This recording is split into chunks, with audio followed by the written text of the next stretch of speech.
be warned. A human who uses the death pod can neither go to heaven nor hell for eternity. Joey, hide the evidence! Eat the Boston cream!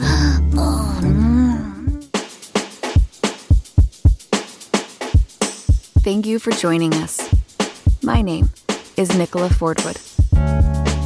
What's going on, everybody, and welcome to episode number 10. Hard to believe, it's already October, of AINC's Volunteer Spotlight. Today's guest is Nicola Fordwood, who is a very talented voiceover actor from California. She started with us in September of 2021 and has been reading the Boulder Daily Camera since she started. Anyway, Nicola, welcome to the Volunteer Spotlight. Thank you. It's great to have you here. I'm happy to be here. Indeed. Let's start off with some fun questions just to get the show flowing pretty much here. What is your favorite leisure time activity? What do you enjoy doing on your spare time? I am a big fan of walking my dogs by the coast. I live near the beach, so that is my favorite thing to do. Absolutely. That can never get old. Absolutely. No, it doesn't. What kind of dogs do you have? I have a mutt, and then we rescued a French bulldog during the pandemic. Oh, I love those dogs. Yes, they have personalities. They sure do. Who is the most inspirational person in your life? Oh, that's a really hard one. I know. Wow. Gosh, I actually don't know. That's okay. Yeah, I think for me, I continually meet people who kind of change my path and make me see how much more I can do. Whether it's been when I was in school or just in all the different jobs I've had after college. And also my parents, they've probably been the two most supportive people throughout my life. And kind of put some of their dreams on hold to allow my sisters and I to pursue ours. So, you know, it all kind of adds together. It really does, and that's part of the beauty of life is you never know exactly where it's going to take you. Yeah, totally. Indeed. What is your favorite hot beverage? What do you enjoy, especially with the fall weather coming in, having a nice glass of? So my favorite hot beverage was a Starbucks gingerbread latte, which comes out in the holiday season, and they stopped making it a few years ago. And it was devastating. It was devastating. So I've moved on to the pumpkin spice latte, which I know is a fan favorite to some and to others not so much. But it's pretty infamous. It is. Yes, that's a nice little treat and definitely makes me think of fall. Yeah. I know I'm sure we have all around here, especially in Colorado, have had our fill of pumpkin spice. I'm personally getting kind of tired of it. I love it, but it's like every day it's pumpkin spice. It is. Everyone is joining that and making something out of pumpkin spice. Absolutely. All right, let's dive into the volunteer side of things. So, how did you first discover Audio Information Network, and what made you decide that you wanted to become a volunteer reader? So I actually found it through LinkedIn. It came through as a job opportunity that they were looking for volunteers. And I looked more into it because I knew nothing about it. And I was trying to kind of expand my ability as a voiceover actor. Long form narration is something that I hadn't had a lot of experience in. And reading newspapers is it's a great way to kind of get a lot of long form narration, but reading newspapers out loud doesn't quite translate the same way you think it's going to. So it was a good lesson for me no matter what. So I looked more into it and I said, well, why don't I try it? Why don't I just audition and see if I can get a spot? And I tried out and I did not have a great read, and I knew that. It was challenging for me, but I also know that when things are challenging, it probably means give it some time and you'll learn and you'll get better. So I convinced Kat, who was the volunteer coordinator at the time, to give me a chance. And she did. That's awesome. That's something we've picked up, is especially volunteers, is that, yeah, if you start to read and like once you really get into it, you can actually turn it into a form of art and like really have fun with it. Yeah. And how has your experience been up to this point? It's good. I've learned a lot. I think every week it's a different experience. But I feel much more comfortable doing it compared to the first time, where I think I was so nervous. And I know it's not live, but it's, for me, it was nerve-wracking. So for me, it's gotten a lot easier to do, and it keeps me up on the news. So it's a win. Absolutely. Yeah. And you get to learn more about the Boulder area too, which is kind of I guess an added on bonus of reading this, the Boulder Daily Camera, I imagine. Absolutely. Indeed. Is there a particular article that you've read in your time as a volunteer that has stood out to you in any way, that is kind of stuck with you?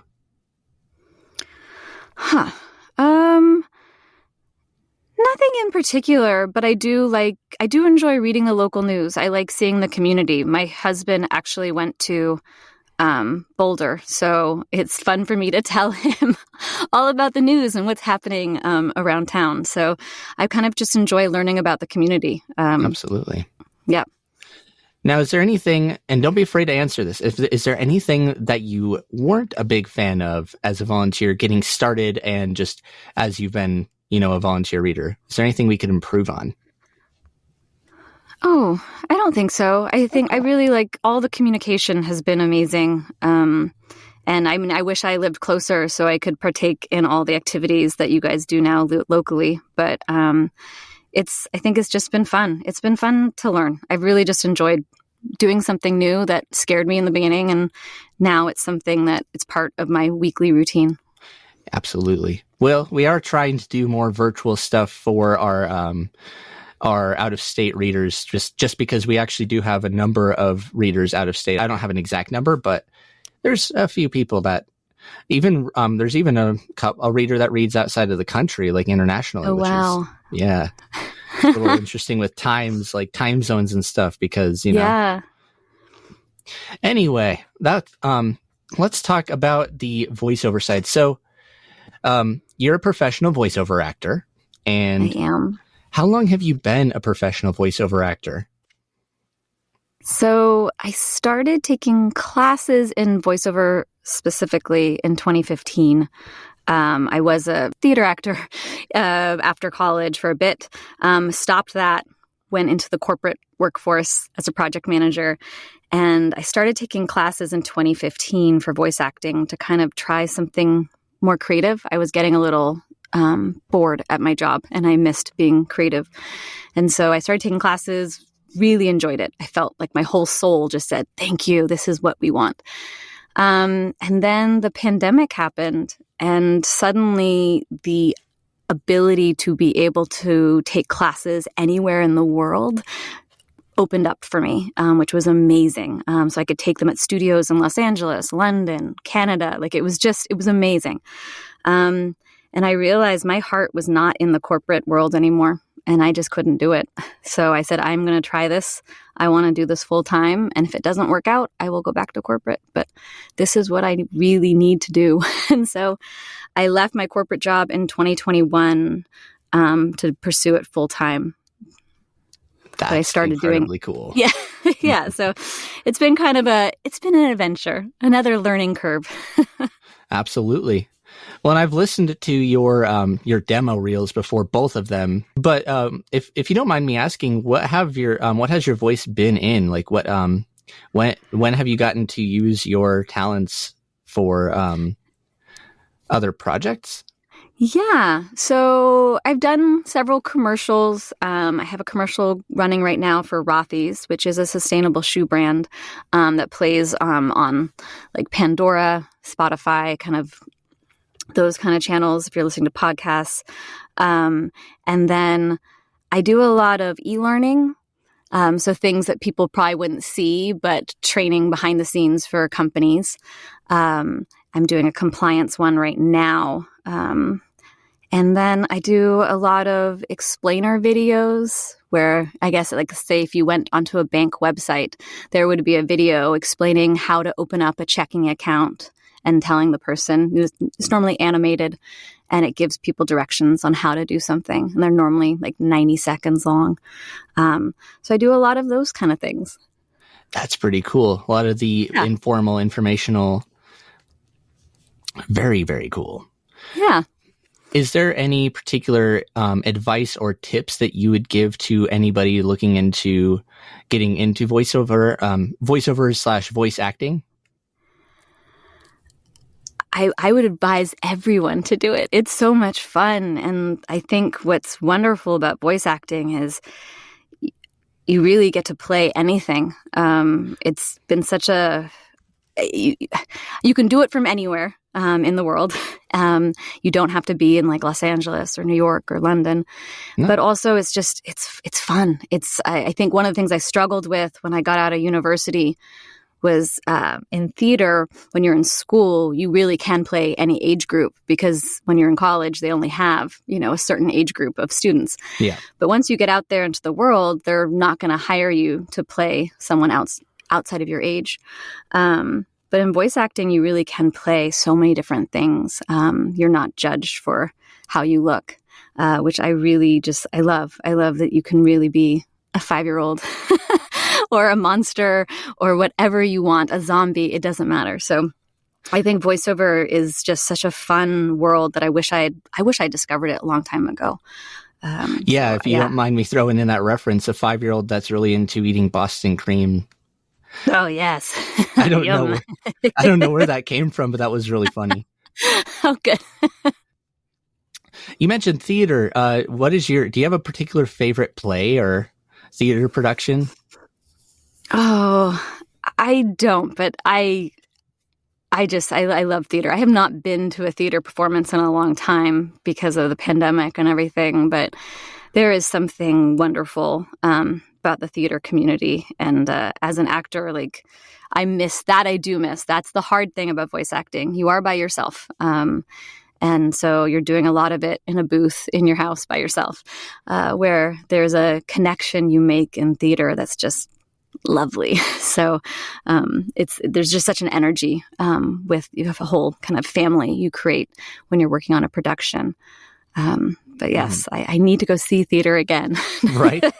I'm glad you put it that way. It's the general vibe of just the theater team. I mean, it's like everybody that you're working with, everybody just wants to have fun and enjoy themselves and, put on a good show. And yes, of course, it's wonderful. It really is. And honestly, there's that dreaded empty feeling that you get once the show's over, and it's like, and then everything kind of goes back to normal. It's not a fun one. It's awful. Yes. Sure I totally forgot about that, but it is. Once the production's over, you've formed this amazing bond, and it's just like, it's kind of heartbreaking. It doesn't matter what role you play, you're still 100% a part of the team and in the family, basically. Absolutely. No, absolutely. I think that's the best part. It's such a welcoming community, and it is everybody. It's not just the people on stage. And I think that's, I love theater for that. Me too. Well, you had a great segue a couple minutes ago talking about recording booths and recording voiceovers. Right. It's time for for the infamous part of Volunteer Spotlight, kind of what got the show off the ground. Let's talk audio gear. What does your whole recording setup look like? Ooh, okay. And consist of? So I am very fortunate that I have a Studio Bricks triple-walled booth, which is 1,500 pounds. Oh my goodness. Yes, it is. It is massive, very heavy. It's modular, kind of. So think of giant Lego pieces, each weighing about 70 pounds. And then you kind of put it all together so it can be taken apart too. Yeah, I can moved. definitely visualize that. Yes. And the door, I think alone was like 200 pounds. It was an endeavor to put together, but now I have it. It's wonderful. So it's kind of an isolation booth. Keeps you nice and warm in the summer. Absolutely. Yes. And then, yeah, inside I have my whole setup. So my microphone, I have a monitor. And then, yeah, everything's all in here. A little fan to keep me cool. Yeah, do you use a fan in the studio? Because we've tried that, and it usually generates a lot of background noise. And I don't. So for my volunteer thing, I do keep it on because it just gets too hot. Oh, and, yeah.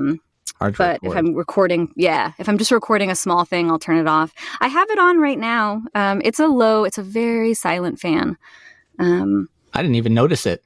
Yeah, it's I forget what it's called. It came with the booth, but it's very quiet.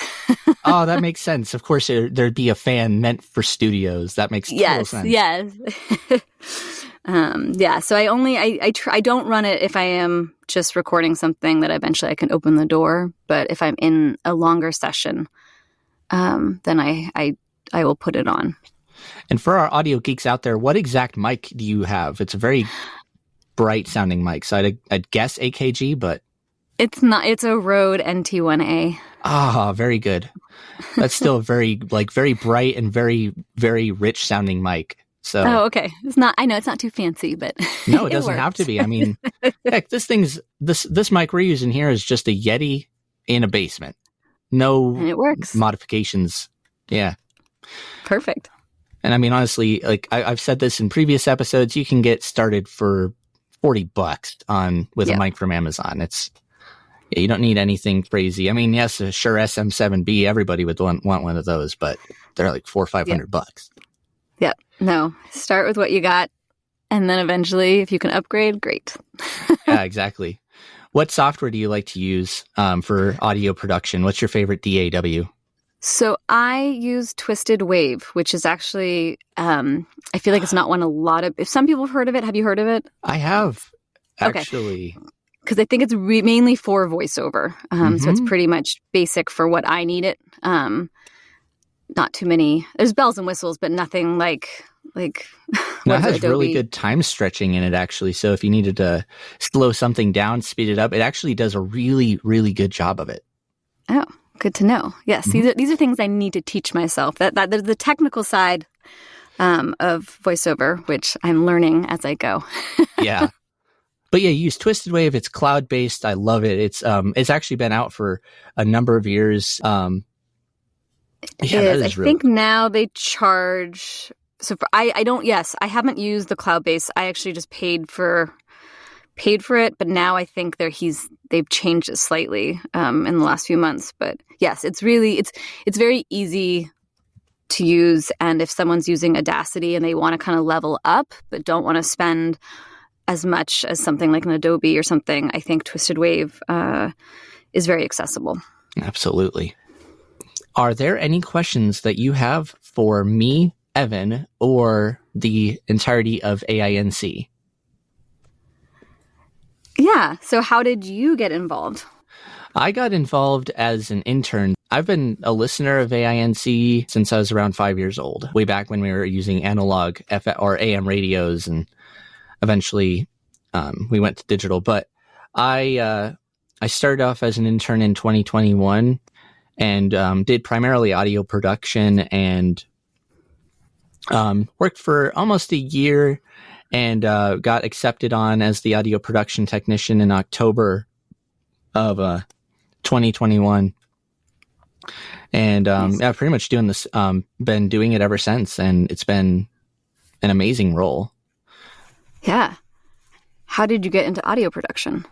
Oh, that's a good one. That's kind of hard to explain, but when I was a little kid, let's just say I started off with cassette recorders as a little tiny kid, recording things around the house. And I just enjoyed it. I loved messing with different mics and different cassette tapes.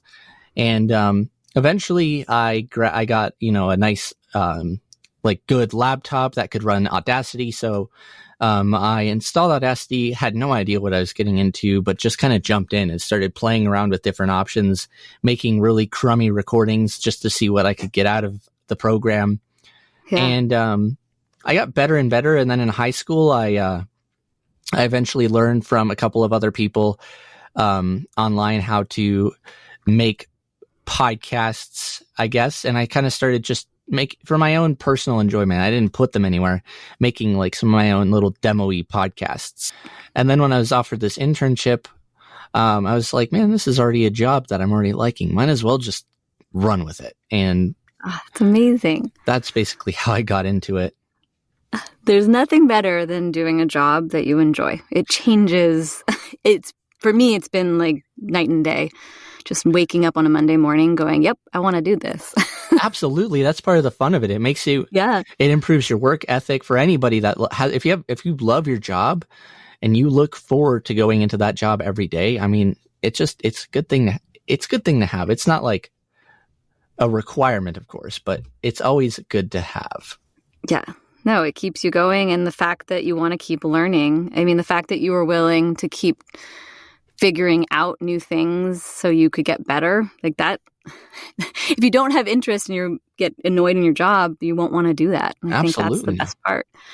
And it's okay to be nervous, especially for things like, what we're doing, like voiceover and stuff. Like, you're totally going to be nervous your first time, and try as you might, it's probably going to show in some way. Very subtly. Most people won't notice it, though. Yes. But you get better, right? Well, and you do. And I think you got to really get past those demotivation barriers first, because when you first start out, most times you're going to try this and be like, oh, this is hard. Oh, okay. I'll put this aside, but don't do that. It's kind of a thing where you have to pursue it. And then you'll eventually start to realize the novelty and the fun of it. And it'll actually just grow. Unlike a lot of new things, the novelty with voiceover doesn't wear off. In fact, it grows. Yes. No, absolutely. And I think that's something as a kid, you do just play and you learn, and you're not so afraid of not trying something and not working out. Whereas an adult, I think we kind of lose that. So I think if you can get over that being nervous and just say, look, I'm not going to be amazing the first time, but by the 100th time, I'm going to be a lot better. Like, it's going to be okay. I'm going to learn. It's going to be fun. It's going to be hard and fun, I'm glad you actually mentioned the child aspect, because as kids, we're a lot more social, boisterous, a lot less afraid of what we're saying and like how it comes off to other people. And then, when you get older, you're like, most of the time you're a lot more self-conscious, and you're kind of like, oh, did that sound totally cheesy? Or, I think a good rule of thumb, and actually what's helped me and might help some other nervous readers, maybe don't do it literally, but channel your inner child. Absolutely. That makes me want to ask you one question. Of course. For volunteers, is there any big thing that you notice when you listen to all of our audio that you would say, like, this would be something overall to think about when you record? Yeah. Okay. The big thing I want to emphasize for volunteers that I've noticed is the way it's the spin they put on the show. And some volunteers strive for perfection and have to edit out every little mistake and like every little and inhalation or any of that. Some people do that, and some people just record.